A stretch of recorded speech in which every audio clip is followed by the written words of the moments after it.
Friend, तो स्वागत है आपका अपने यूट्यूब चैनल लक्ष्य मैथमेटिक्स क्लासेस में। और मैं इस वीडियो में आप लोगों के सामने क्लास 10 का संस्कृत का कुछ मोस्ट इंपोर्टेंट प्रश्न लेकर के आया हूं। तो आइए आप लोग देखिएगा, बहुत इंपॉर्टेंट क्वेश्चन आप ध्यान से समझिएगा।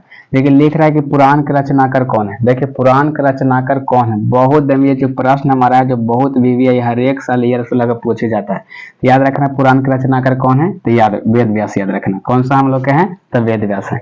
प्रश्न संख्या 2 देख कह रहा है कि लक्ष्मी किसका वर्णन करती है। लक्ष्मी जो होती है जो किसका वर्णन करती है, तो देखिए उद्योग पुरुष का वर्णन करती है। किसका, तो उद्योग पुरुष का।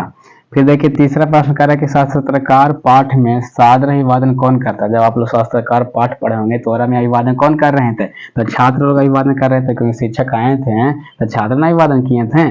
आय कह रहा है कि तवार का उच्चारण स्थान क्या है, ये सब हमारा व्याकरण है। तवार के तो पढ़िए आप लोग, तवार के तो तवार को उच्चारण स्थान कहाँ से होता है बाबू, तो दंत से होता है। कहाँ से होता है, दंत से होता है।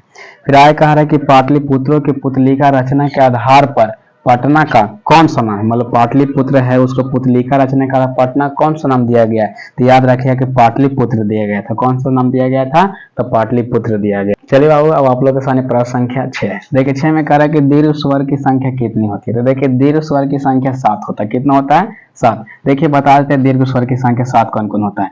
देखो आ होता है, ई होता है, उ होता है, ए होता है, आई होता है, फिर हम लोग के ओ होता है, और फिर हम लोग के औ होता है। देखिए 7 हो गया, 2 2 4 2 6 1 7। देखिए हमारा दीर्घ स्वर की संख्या 7 होता है, तो इसको मैं याद रखेगा जरा सुन आप लोग, यहाँ लिख देते हैं। ह्रस्व स्वर की संख्या हमारा 4 होता है। कितने होते हैं, 4। दीर्घ स्वर की संख्या कितना होता है, 7 होता है। चलिए अब आप लोग देखते हैं प्रश्न संख्या 7 में कह रहे ईर्ष्या से किसका जन्म होता है। देखिए ईर्ष्या, ईर्ष्या में जलन, जलन से किसका जन्म होता है बाबू, असहनशीलता का जन्म होता है।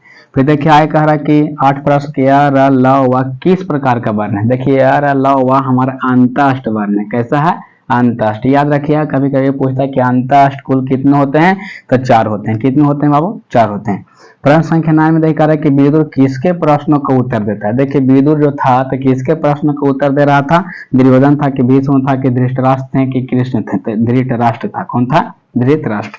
आगे प्रश्न संख्या 10 में कह रहा है कि शरीर के नष्ट होने के बाद भी किसका नाश नहीं होता। अगर हमारा शरीर अगर नष्ट हो जाता है, इसको नष्ट होने के बाद भी किसका नष्ट नहीं होगा बाबू, तो हमारा गुण का नष्ट नहीं होगा। बाकी धन संपत्ति कामना ये सब हमारा सब नष्ट हो जाता है। आप लोग अगर ये वीडियो अच्छा लगा होगा और चाहते हो कि ऐसा सा और वीडियो लेकर के आए, तो हमारे वीडियो को अपने दोस्त के पास जरूर शेयर कीजिए और चैनल को सब्सक्राइब जरूर कीजिएगा।